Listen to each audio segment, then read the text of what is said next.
Welcome to CSL Boulder Valley, Centers for Spiritual Living, Boulder Valley. We're in Lafayette, Colorado, about 10 miles outside of Boulder. We're this sweet little community that comes together and plays inside of education that honors and welcomes all people. And that's important. Centers for Spiritual Living is known for and practices rigorously being welcome to all, creating welcome for all people. I'm going to do a short prayer, and then I'm going to move into a short talk on screen presentation. So if you're comfortable, I invite you to close your eyes, and I'll do the same. And drop into the room where you're located. And a great way to do this is utilizing what Buddhists call pointing out instructions. And I'm going to do that for just a bit here.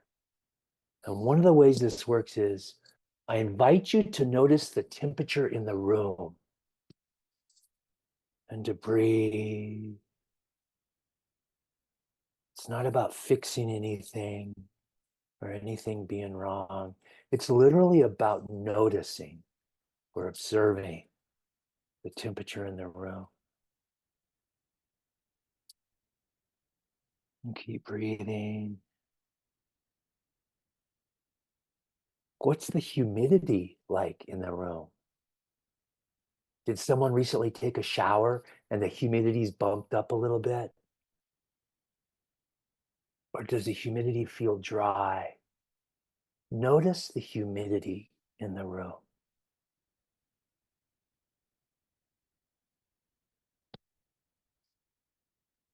These pointing out instructions are a great way to set up a prayer. And these are affirmative prayers.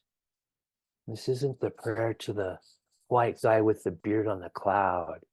This is a prayer to the divine essence inside of you and the divine essence all around you. And as we move into this space of prayer, I bless each being here.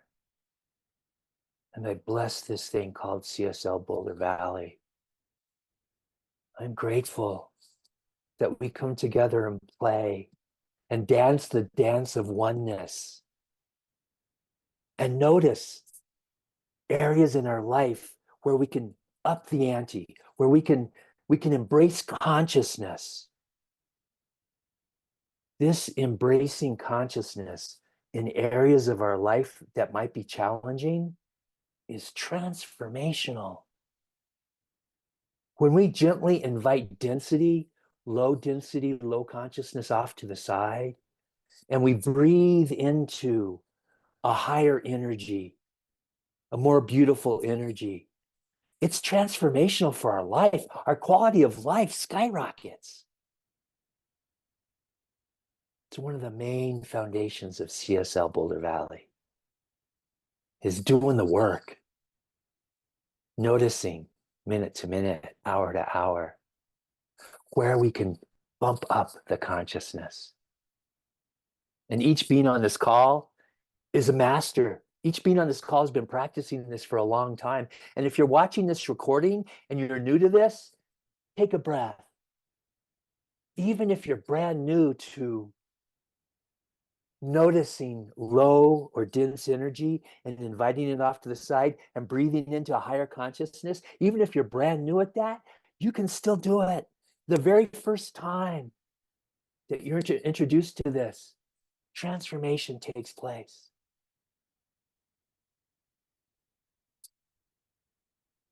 I'm so grateful that we have this technology called affirmative prayer. We have this technology called noticing density and inviting it off to the side and inviting forward presence or oneness. I'm grateful for this. I release this prayer into love and law. And I invite us to say together, and so it is.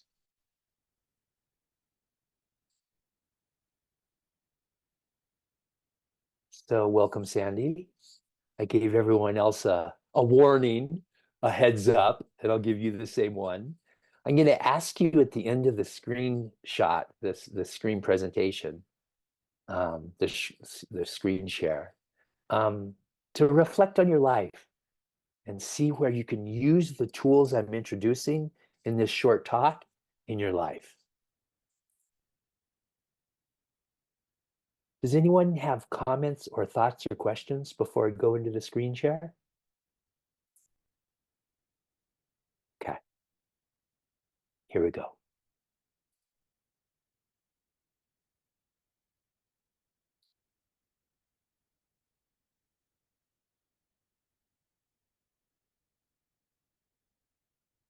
Get some of this stuff out of the way. Doing some computer magic. One moment.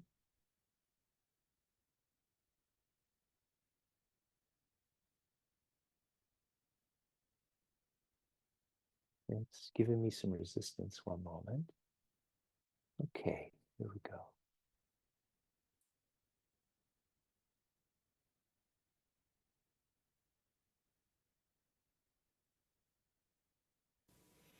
This is our place, come on in. Our place, so glad you're here.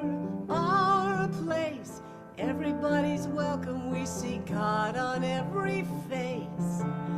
Love lives here in this place. Welcome to our place,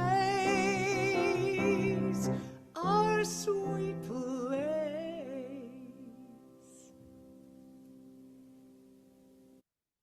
Love lives here. Welcome.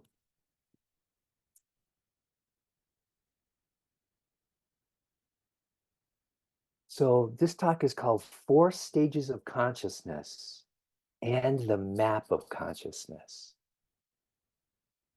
So the first stage in the 4 stages, oops, one moment, doing some computer stuff here. So the first stage is called to me. And this is where we believe life is happening to us.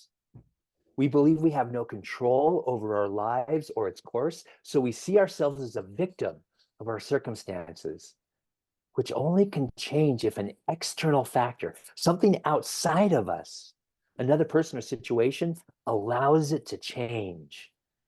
And if you take a look at social media or watch the news, a big percentage, I'm going to say a big percentage of the people on the planet are in this stage, in this victim stage, that something's happening to them.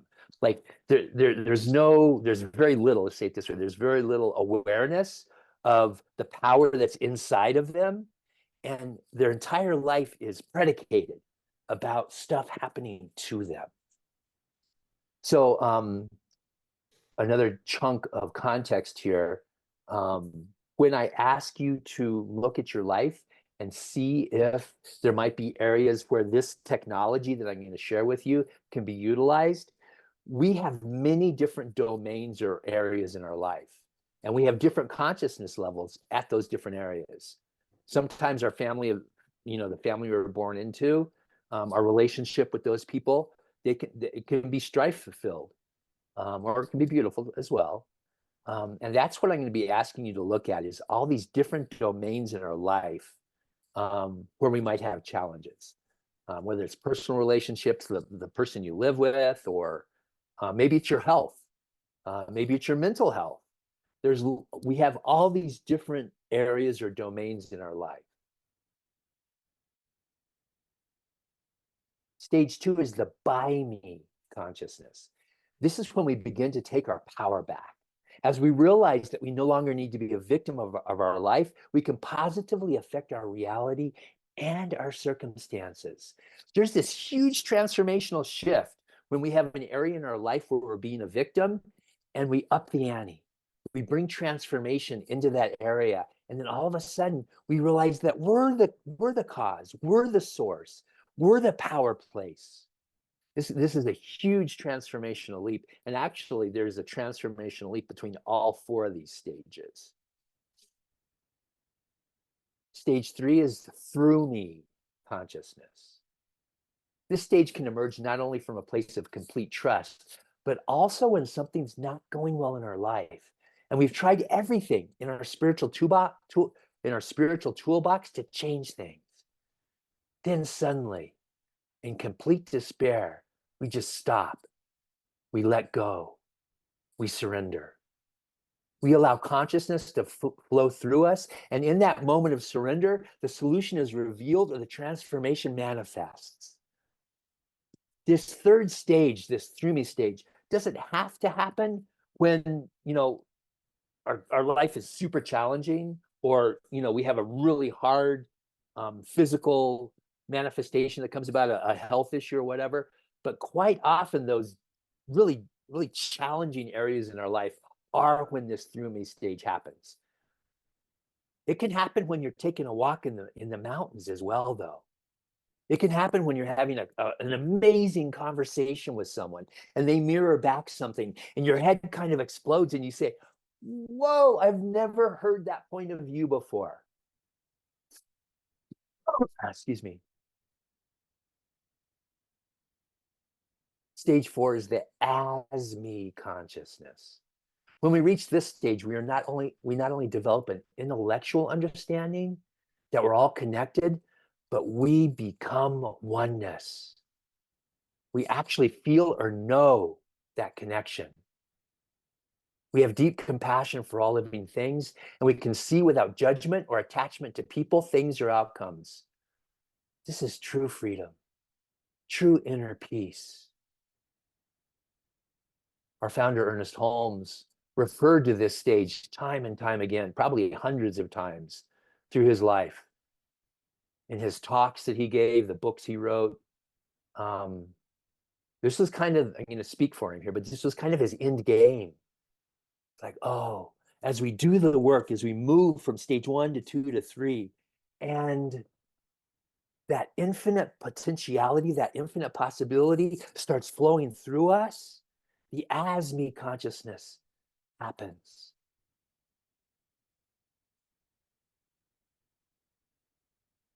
So in the 90s, I did a transformational seminar, and I had an experience at the end of day 3. They set us up through hours and hours of work. At the end of day 3, everyone had this taste of empty and meaningless. Science of Mind talks about it as oneness or emptiness or all of it. I was in my late 20s, and this was the first time my monkey mind was quiet. And I experienced my divine essence for the first time. One of the things that happened was, before this transformation of embracing all of it happened, my worldview was all about the scientific method. Everything had to be proven to me. That's what I learned in school and from my parents and all my friends, and all the information I had. I went to church for years and years, but I never had any access to empty and meaningless or silence or anything. It was all about the scientific method. Well, when that monkey mind quieted for the first time, I had access to spirituality, unlike I'd ever had access to before. And I started looking for a spiritual teacher. I was hungry. It's like, what? What is this emptiness? What is this silence? And I found this amazing lady. She was my first spiritual teacher. And I remember I was doing a session with her, and I went over to her house, and she had a whiteboard on her couch, and she had put up David Hawkins' map of consciousness. And I'm going to show you a picture of that in just a second. She'd put up the map of consciousness on this whiteboard, and I sat down on a chair, and I looked up at the whiteboard, and I started reading it. And as I got it, there's like 5 or 6 different areas, and I'll show those to you in just a second. As I started getting this map of consciousness, my body started moving. Like, I realized that my life was just chock full of, I'm gonna cuss here. I shouldn't cuss, I won't cuss. My life was chock full of crap.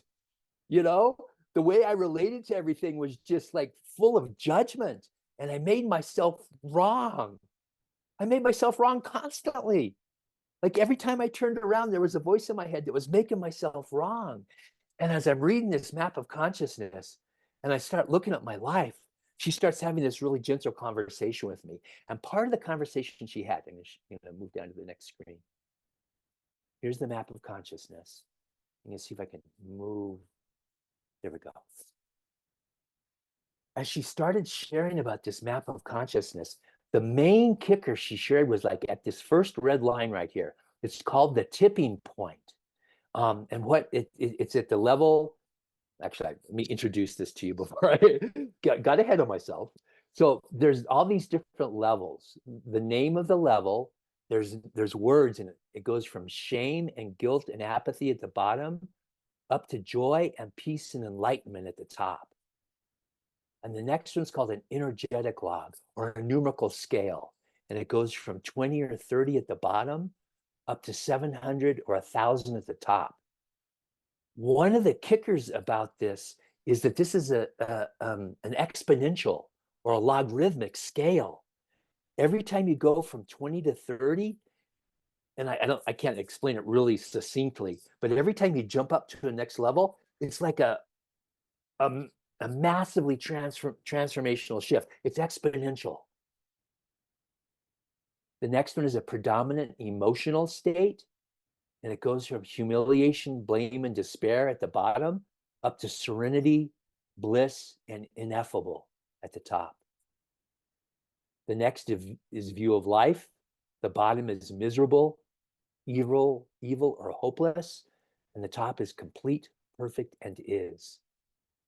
God view, despising, vindictive, or condemning, one, all being, and self. And then process, elimination or destruction or abdication. I don't know what abdication means. I'll ask someone here in just a minute. Despondency, and at the top, it's revelation, transfiguration, illumination, and pure consciousness. The sweet thing about this map of consciousness is one of the sweet things is that this first red line, it's 200 on that numerical scale. And at 200, there's a tipping point. And we shift, it's called courageous or neutral. There's lots of different names for that tipping point at 200. Below 200, we're in stuff like anger or desire or hate or vengefulness or denying or enslavement or war. We can literally use this scale and jump from below 200 to above 200. And when we do that, we go from anger and pride to courage or neutrality, and hate and scorn to affirmation and trust, antagonistic and demanding to feasible and satisfactory. One of the things I did when she introduced this to me, I went out and bought his first book. It was called Power versus Force. And below 200 down here, it's forceful. We're having to force things. When we jump up above 200, it turns into power. So one of the things I did is I had a copier at that point in time, and I made a copy of this, and I stuck a copy of this on my refrigerator, and I stuck a copy of this in my office, and I started using that tool to jumping from below 200 to above 200. And I remember I was talking to my wife at the time, and we were fighting, and we're fighting in the kitchen, and and at one point I look over at this map of consciousness, and I freeze, and I realize that I'm in anger, and I'm making her wrong, and I'm making myself wrong. And I stop and I say, Allie, hold on just a second. I take a big old breath, and my body relaxes, and I can feel this. I literally do this jump up to neutrality. I let the anger go. And she realized it immediately. And she pointed to the map on the refrigerator. She said, you just did that, didn't you? You just went from below 200 to above 200. She could feel it in the space. So I'll be glad to email this to all y'all or whatever if you're interested in utilizing this. Okay, good. Debbie wants one. Catherine wants one. Dave wants one. Sandy, do you want one? That's a no. Okay. Or is that a yes? I'm sorry. Is that a yes, Sandy? Okay, cool. Thank you. So I'm gonna shift here for try to move my, there we go. So are there areas in your life where you have stress or breakdown? Are there family relationships where you could use this? Do you have health challenges? Do you have emotional challenges? Do you notice domains in your life where you could use these tools? I'm going to stop the screen share. And this is where all y'all get to have an opportunity to share.